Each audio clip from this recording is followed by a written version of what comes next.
Yesterday, though, I learned, I didn't know this about Tommy, that she really, really loved the outdoors.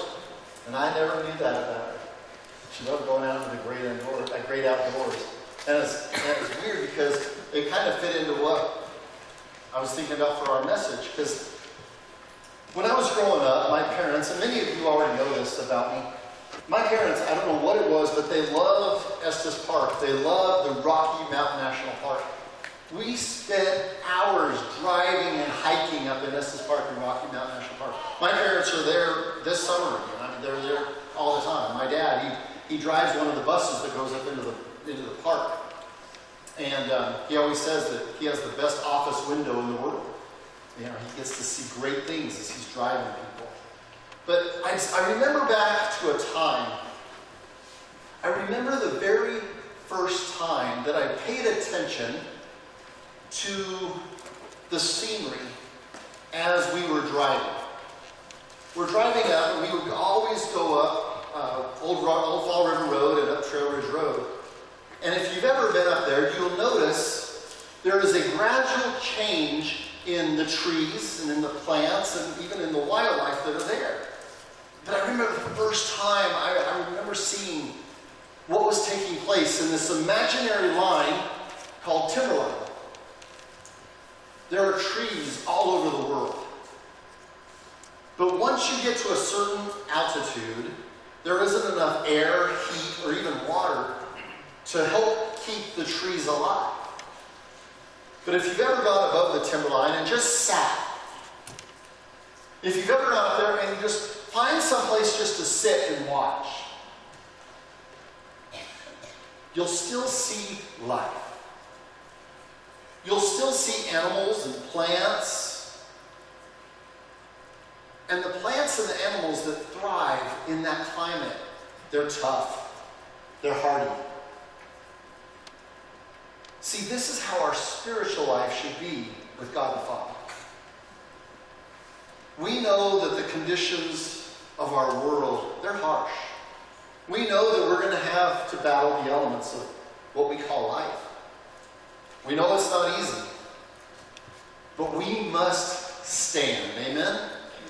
I hope we believe that today. Ephesians 6:13 says, "Therefore, put on the full armor of God, and when the day of evil comes, you may be able to stand your ground. And after you have done everything, to stand." Here's the problem. Most of the people in the church, most of the people in our church today, we are not prepared to stand even against the mildest of conditions, let alone the harsh conditions. Many people in the church today, we're like orchids. Did you know that the orchid is one of the most fragile flowers in the world? The orchid likes the temperature only between 60 and 85 degrees. It likes the sunshine in the morning, but in the afternoon it has to have shade. And it has to have just the right amount of water. Orchids truly are a delicate little flower. And they would never survive above timberline. And this is how many people are in their faith. Church, if our faith is fragile as an orchid, we're at risk. I would even go so far as to say we're in jeopardy. So here's what we must do. We must take steps, not only in the church, but also on our own, outside of church. We must make sure that we can stand strong. We have to make sure that our faith can stand the most inhospitable conditions of the world. And, don't miss this, and we have to help those around us. But I don't want that responsibility. That's your job, Pastor. That's not my job. Yeah, you do that. This is our job. This is our task. Today, I'm very excited. We get the privilege to hear from the kids that just got back from the Nazarene Youth Conference in Phoenix, Arizona. and we're going to hear their testimonies. This took place a little less than 2 weeks ago, and we're going to hear about these kids who had a mountaintop experience. You ever had a mountaintop spiritual experience? That spiritual high? Anybody ever had that? Oh, it's great, it's wonderful. But then reality sets in. But I want us to hear from these kids. But as we're listening to them, I want us to be thinking about what we, church, what we should and could be doing on our own so that whenever the battles come, whenever we have struggles in our life, we can take a stand. I believe we're going to be starting with a video. Is that right, Pastor Eric? We're going to be starting with a video. So I'm very excited. Let's hear from them right now.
Here for the day, knowing the impact that I've had on these women and the women that I got to interact with, it's always going to stick with me and I'm always going to have these memories.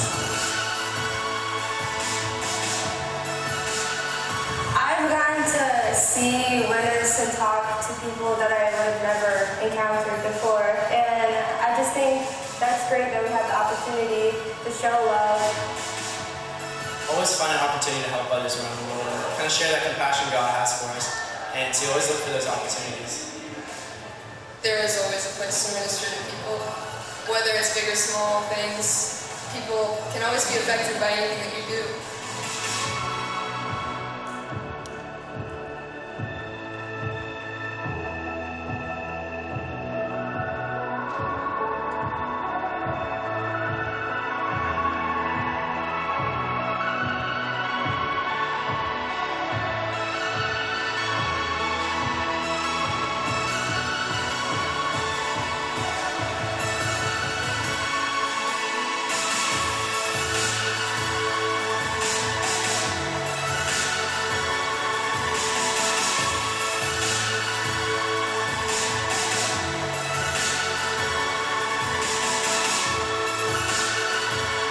Loving God is loving others. There's no exceptions.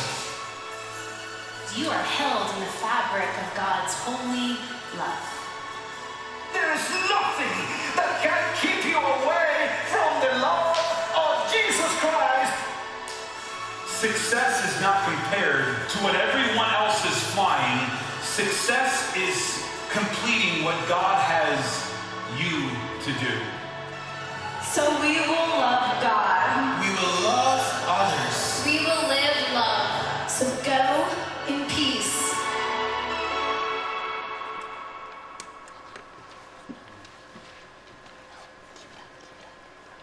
Hey church fam, I'm currently in Oklahoma right now, but I miss you all, and so I'm going to talk about what happened in NYC. And I have to say, NYC is one of those things that's once in a lifetime, and you go there and you think, I'm spiritually strong. You know, my tower of faith is so strong.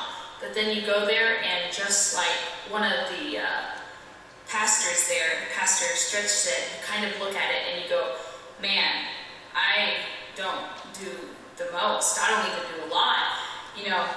And it's one of those things that slowly each day you grow stronger towards God. Like, we had a band visiting named Royal Company, and they were absolutely amazing. They're a small band. It's very hard to find them. They have like 4 songs, but every day we would sing some songs, and there's about 9,000 kids there. And imagine you're in this giant arena, and it's just a congregation of people who all are going towards God, who are all strong. And there's something about hearing 9,000 voices all sing, praising the Lord, that's just like something that builds your tower and your relationship with God so much stronger. And I have to say, one of the main points I loved about NYC was that our diversities, our past, the mistakes we've made, and the relationships we have with anyone should not pull us apart as a church, but bring us closer towards God and the congregation. And that's all I have to say. See you guys later.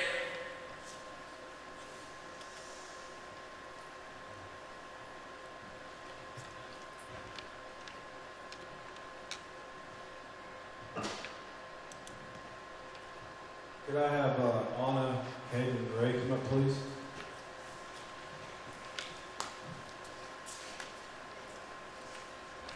So just like graduation, we're going to do this in alphabetical order. So Miss Adams, please share your testimony. We're in alphabetical order. So yeah, see Adams being your white side. There we go. So I wrote all of mine down because I knew I was pretty boring. I wanted to. Okay. So I was really skeptical about going to NYC at the beginning, but I'm really glad I went.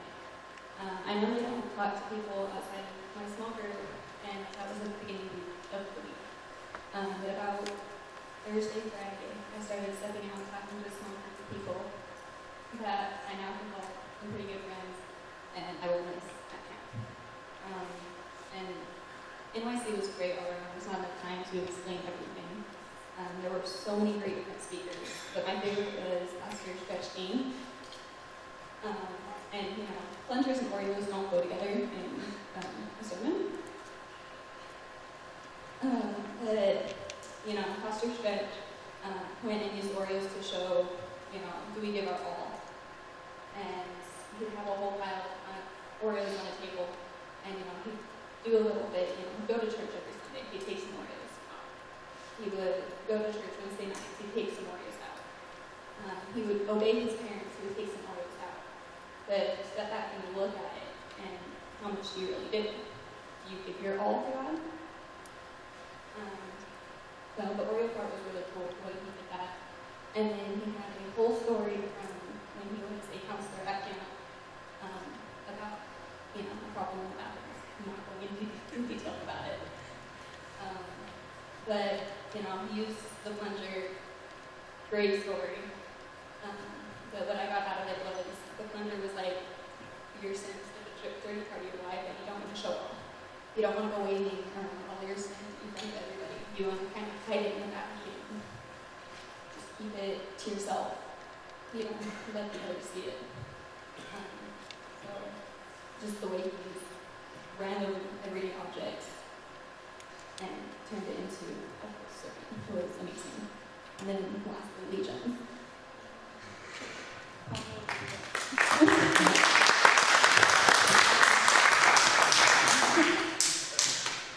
So, like Chris has said, you go into this event thinking, I'm strong, my faith is secure, and I don't necessarily need any of this. But when you're going from 6 to 1 and everything is all scrambled together, it's hard to kind of pick through what you're missing, what you're not missing, what you need, what you don't need.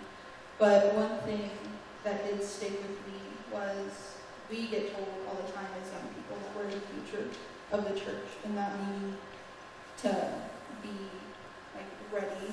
But right now, we're all the church. And another thing is a church isn't a building. It's not some place where you come together with people and you sit and talk about God and Jesus. It's good, it's a part of your faith, but it's not needed. And one thing that I want to leave with you guys is I want to ask you a question. And is God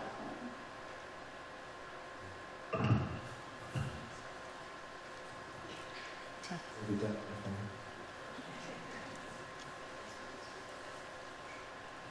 So there was this pair of best friends, and they were actually in the videos, the guy in the wheelchair. So their names were Justin and Patrick. And Patrick is in a wheelchair because of a disease and he's paralyzed from back down. So one day he's watching TV and he saw this pilgrimage, and it's 500 miles, and it's called the Camino de Santiago. And so he decided to go 500-mile pilgrimage, and he's in a wheelchair. Great idea. So Justin decided to encourage that and take him. And so together they went 500 miles, and along the way, so many people helped them, and the wheelchair broke at one point, and so they didn't know if they'd be able to go on, but then someone fixed it, and it's just in all these towns, so much help. And it's such a good story. I think they wrote a book, right? Movie, never mind.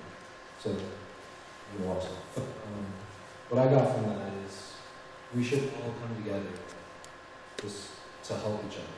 Go to the extreme. Now, that doesn't necessarily mean carrying a guy in a wheelchair for 500 miles.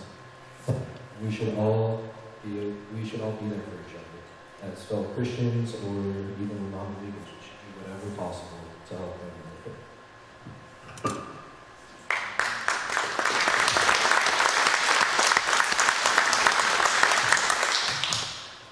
Here in a minute, guys, you're going to hear a great message from Pastor King about being on the mountaintop. And it was interesting because just a couple of weeks ago, we actually celebrated all three of their graduations. And I was actually kind of in a unique spot taking them to UYC because I went on a lot of field trips with kids, taking kids everywhere, being in education. And the wonderful thing was, guys, I actually was able to go to this NYC, and I felt absolutely at ease and relaxed because they were all mature, and I trusted every one of them. So you can give them a round of applause for that.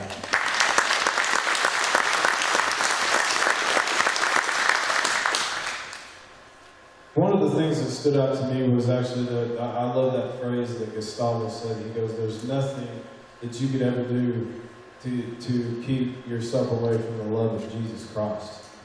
And even he said when he was growing up, he was told that, and I relate to that because I've had people tell me that you're so far gone that, Jesus is not going to love you. And the thing is that I love the whole message of NYC where it was saying the minute that they got here, they were already plugging us toward the end. And they concluded the conference by saying, we will love others, love God, and we will live love. The crazy thing is, though, this was kind of bittersweet because we all went to Phoenix, and Phoenix was hot. I thought Dallas had the worst humidity. I was wrong. It was hot. It was 117 degrees there one day. And the way I saw NYC was we were all on the mountaintop. But honestly, when I was driving back from NYC, I realized this is it. This is one of the last times that I'm going to get to hang out with them as a youth group and as a youth pastor. So we were all on the mountaintop, and when they were saying, love God, love others, live love, I knew that we were all coming down the mountaintop, and we were all going different paths. So we had to take that sense of community that we learned from NYC, and again, that's what stood out to me, guys. Love God, love others, and we have to live love.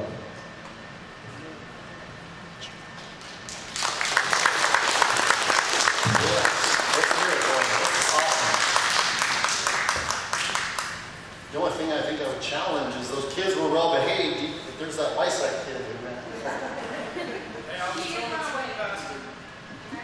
He did run away.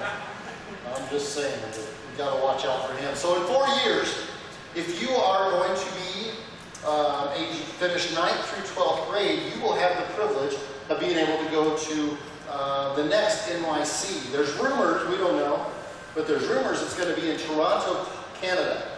So as your pastor is here, I'm going to sacrifice myself, and I'll go if I have to. I don't know. You volunteer to go too?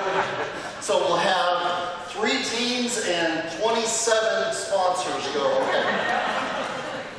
But in 4 years, the cost is maybe around $1,500. So start saving money now.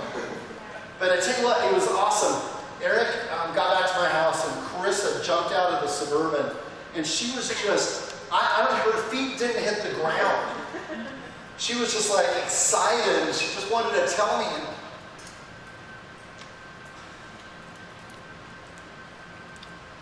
as a pastor, there is nothing greater to hear than to want to see one of your teams or have somebody who you know riding that mountaintop, having that spiritual high. And I wish with everything I am that these kids, they could ride it all the days of their life. See, as we know, life goes on. To see Carissa so excited, it broke my heart to think that she's not going to be on that mountaintop for very long. Maybe some of you who have gone on the walk to Emmaus, when you left Emmaus, when you started coming down from that mountain, you know exactly what they're feeling. See, each and every day we have to be on that mountaintop. We have to be strong because the enemy's going to come at us. When you're on that spiritual high, when you're on that mountaintop, you might as well take a big old bullseye and just paint it on your back because the devil's coming after you. And don't think for a moment that spiritual warfare isn't real. You've heard me say that multiple times. The spiritual warfare is real. See, we have to be able to stand. And we have social media. We have our own ideas, our own thoughts. And all these things are playing against us. But we must stand firm on the rock that is Jesus Christ. Amen? Amen. Y'all better get excited today because I'm getting fired up. And if you don't get excited, we're going to stay here until 2 o'clock. Come on. But for those of you who didn't go to NYC, maybe for some of you who haven't been to Emmaus, maybe some of you haven't gone on a spiritual retreat for 5, 10, 20, 30 years. Let me ask you, how have you stationed yourself?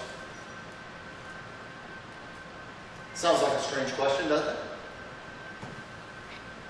How have you stationed yourself in relation to Jehovah God? See, we don't use this language anymore. We don't use that term anymore. When the Bible says we station ourselves, it means that we are going to stay put. We're going to be still. And we're not moving because we want to hear from God, find out His direction, and we want to hear from God alone. In our world today, we don't do this. We don't station ourselves before God. We occupy every waking moment with work, hobbies, Satan book, Facebook. Most people do not even seek after the great and mighty God that we serve. But hear me today. As followers of a great and mighty and loving God, we should seek God's guidance for every step in our life. We must be willing to position ourselves to, first of all, wait for God.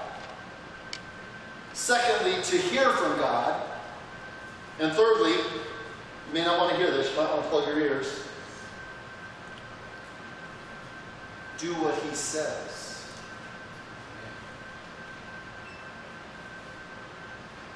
I don't think you heard me. Do what he says. We live in a world where we hurry for everything. We are in such a rush. We even hurry our spiritual life. We hurry our prayer life. We tell God, you better keep up because I'm too busy for you. You better keep up with me and I'm going to leave you behind. We have so many tasks on our to-do list. And I bet if we were to look at our to-do list, where's God on that? So we tell God, keep up, or I'm going without you. Many times we just continue pressing on. We just do what we want to do. And we don't even think about waiting for God. We don't even consider listening and hearing from God. And the chances of us doing what he truly wants for us in our life, that ain't happening. We get so caught up in our world and our agenda. We get so caught up that we may not even consider that the things that we're doing isn't even what God wants us to do. Maybe you remember from King David. You remember the story. King David, he had it in his mind that he was going to build a temple for the ark. King David, he had his palace. He's living in cedar. And the ark, it's in a tent. So King David, he gets in his mind, you know what? I'm going to build a great temple for the ark of the God, the ark of the covenant. But then the Lord talked to Nathan and told Nathan to tell David, that's not your job. That's not yours to take on. And here's what I want us to see from this. And here's what I want us to hear about how King David reacted. Because I think if this would have been many of us, we would have said, we got to press on. I'm going to build this. We're moving. Let's go. Get the permits. We're building. Let's go. Come on. But that isn't what King David did. After Nathan talked to him, 2 Samuel 7 tells us that King David was given this news by Nathan, and King David went in. You know what he did? He sat. He sat before the Lord. Now, if you have a project to do, if you have a building plan, if you want to get things done, you're not going to get it done by sitting. But this is the stance or the station that King David took as he waited on the Lord. Now, another great example of this is found in Habakkuk. Excuse me. If you've ever read the book of Habakkuk, I might call him Haiti. With that. If you've ever read the book of Habakkuk, you know that he is crying out to God. Habakkuk is crying out to him. And he's crying out to God because of the situation that Judah is in. See, Judah was under the threat of Babylon. And their political situation could be summed up in a single word. Chaos. Chaos. If you think our country is in bad shape right now, what Judah was in was worse. Habakkuk was in Jerusalem. He's standing there and he's pondering the state of what's going on. Pondering the state of the nation. He's crying out to God. And when I say crying out to God, you know what he's doing? He's complaining. He's whining.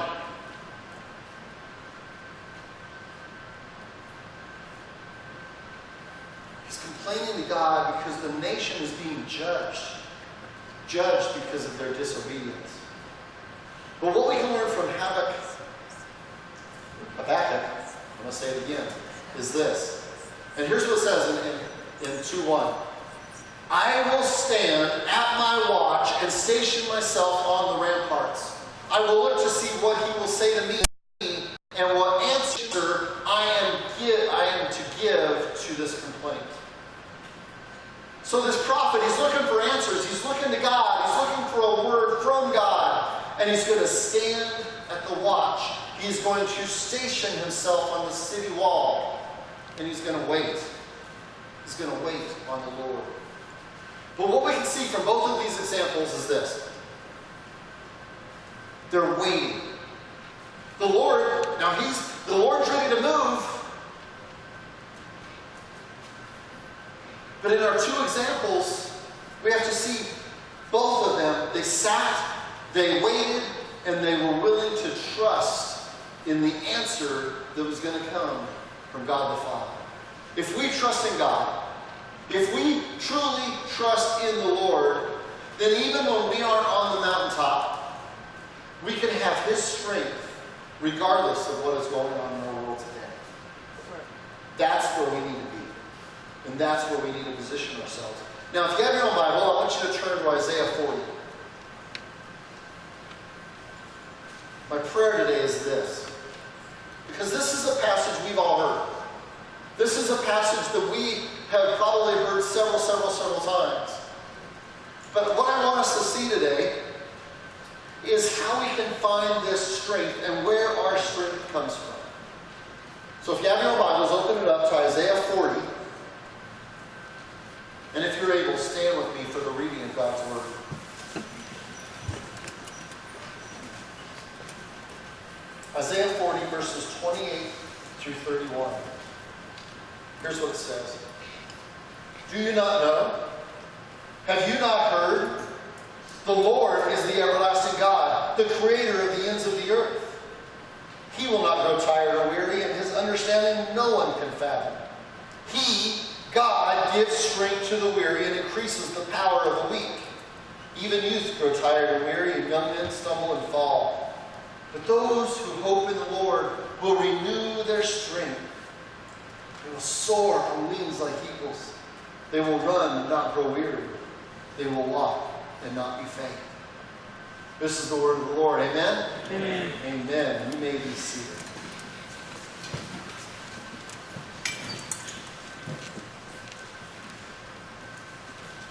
So in your life, when you're going through your day-to-day, and maybe things aren't going so well, maybe we need to be reminded, have you not heard? Have you not heard? The Lord is the everlasting God. The Lord is the one. He never grows tired. He never grows weary. And He, God, He gives strength to the weary. And He increases the power. He increases the power of the weak. Now, I don't know about you, church. There's times I feel so weak. I don't even know how I'm going to carry on. I don't know how I'm going to make it through another day.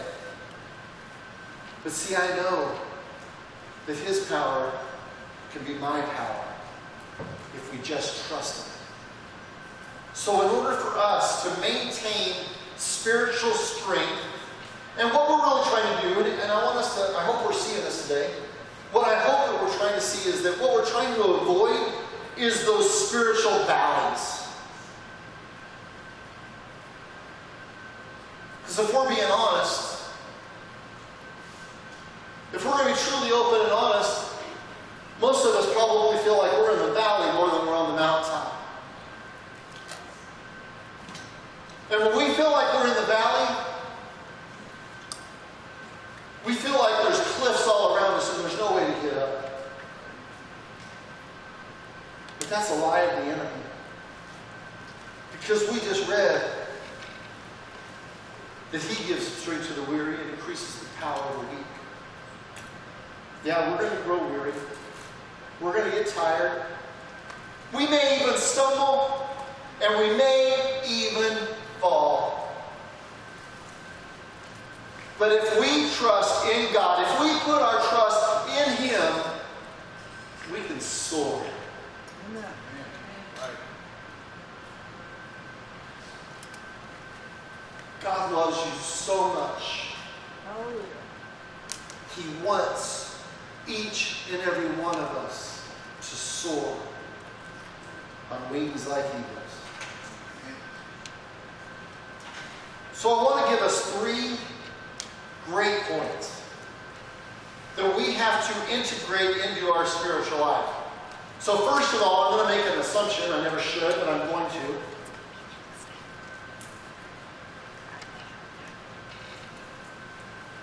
I'm going to make an assumption that each and every one of us here at Aztec Church of the Nazarene, we take time out for the Lord each and every day. But see, when we take time out for the Lord, when we are doing our devotions, when we're taking time out to commune with Him, these are 3 great points that we can integrate into our spiritual life. First, we have to wait quietly. We have to wait quietly. Psalm 62:5 says, "Let all that I am wait quietly before God, for my hope is in Him." We must wait quietly. Next, we must wait patiently. Psalm 37:7 says, "Be still in the presence of the Lord and wait patiently for Him to act." Don't worry about evil people who prosper or fret. Don't think about that. Don't worry. Don't let your sight even be on those who are prospering with wicked schemes. But we keep our eyes up and we keep our eyes focused on Christ. And lastly, wait expectantly. I wait for the Lord, Psalm 135 says. My whole being waits in His word. I put my hope. I wait for the Lord, my whole being waits. We wait on Him. You ever heard that saying, we wait on the Lord? We sing songs about it. I'll wait upon the Lord, I'll wait upon Him, I'll wait upon Him. Strength will rise when we wait on Him. But you know, it's pretty hard to do if we don't take time for it.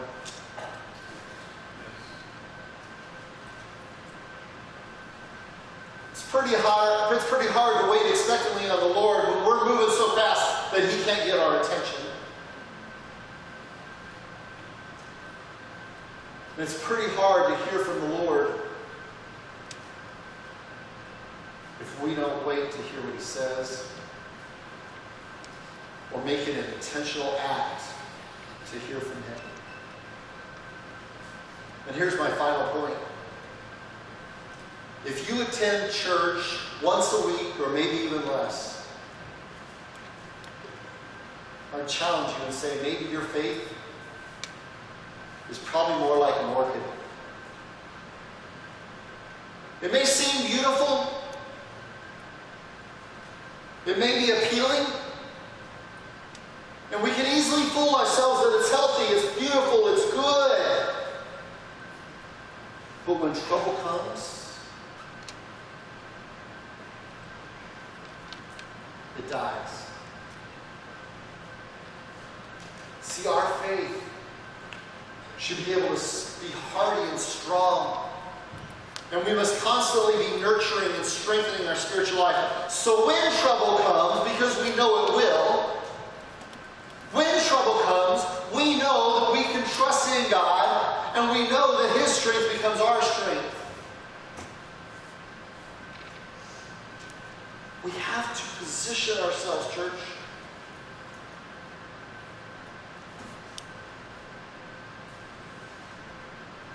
so that we're not weak. We don't crumble. We don't fall.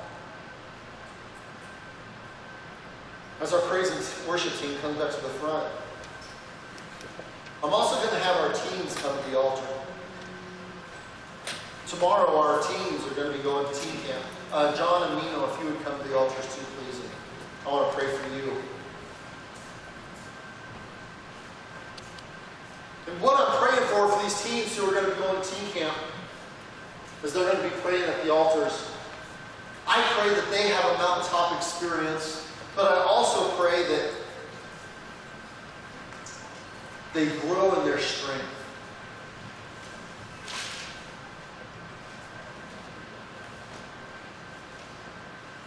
Church, let's just bow our heads and close our eyes.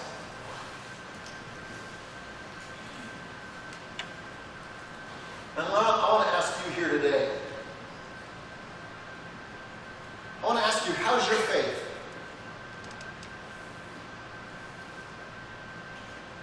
Is your faith strong and hardy? Can it stand against the harshest of conditions? Or is it weak?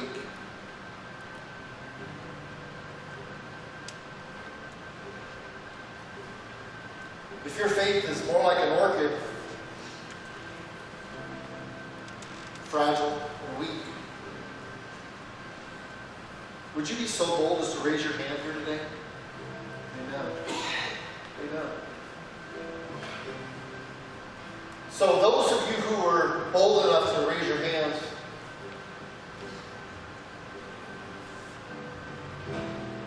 don't let these teens frighten you from coming to the altar. Because we need to give it to the Lord today. Do not leave here today without seeking after God's word for you and making a plan so that you can strengthen your faith and trust Him more day to day.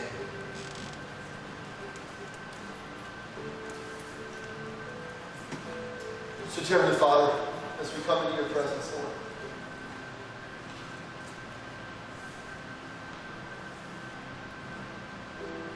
Lord, there would nothing would make me happier than to know that all of my brothers and sisters, we can have a spiritual high each and every moment of each and every day. But Lord, the reality is that we live in a world that's evil. The conditions are harsh. And the enemy is attacking on every front. We hear of marriages being attacked. The family unit being attacked.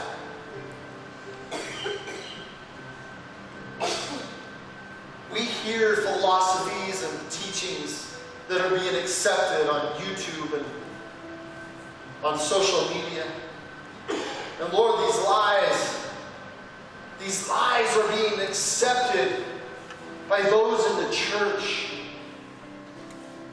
Lord, help us to not only stand strong against the enemy's schemes, but also to help those around us to be strong.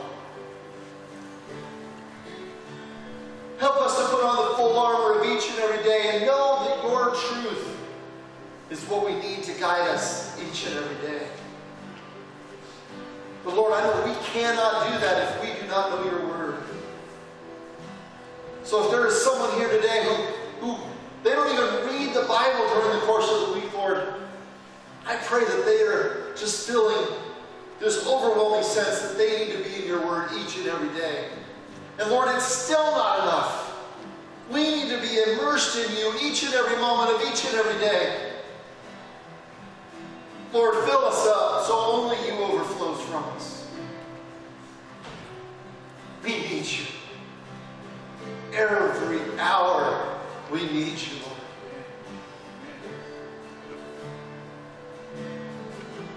And Lord, the great thing is,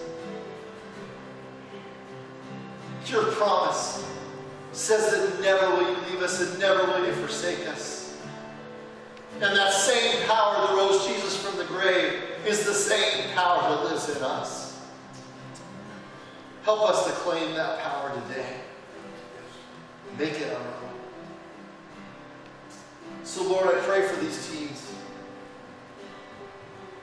I ask that you just continue to fill them up. Be with John and Nina, Lord. Give safety, travel mercies over them, Lord. But I just pray that these teens, they meet you today or this week and have a face-to-face encounter with you, Lord.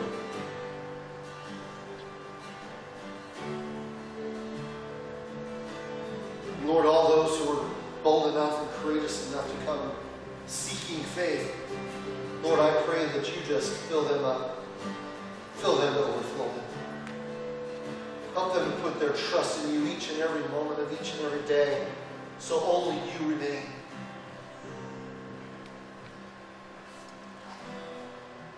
Help them to wait patiently on you, Lord, to hear from you.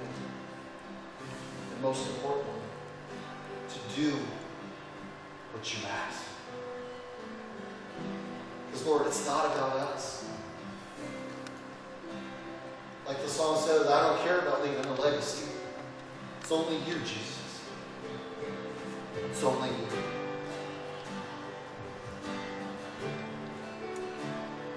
So, Lord, as we sing a closing song, I hope we hear the message of this song. Help us to write these words on our heart, Lord, so that we will not turn from you. It's in your name we pray. And all God's people said, amen.